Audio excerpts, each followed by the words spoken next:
Let's write our very first script, the classic hello world. First, we have to create a function inside the script file as function myFirstScript. Then, brackets and open curly brackets.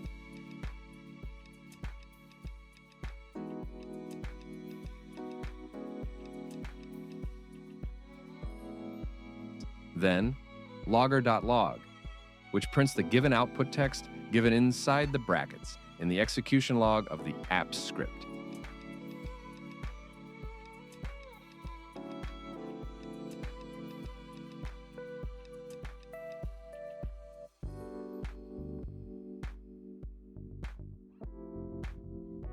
Here we type, "Hello World." Welcome to Google Apps Script.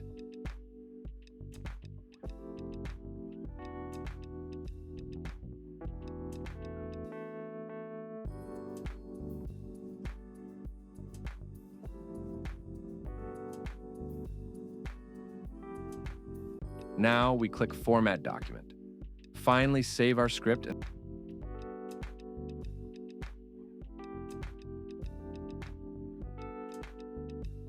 select function myFirstScript and run our function. When we run this function, it prints the text inside the execution log. This is our simple Hello World in Google Apps Script. So far we've learned how to access Google Apps Script, the difference between standalone and bound projects, the interface of the Google Apps Script, how to write our first script, and how to run and get output of the script.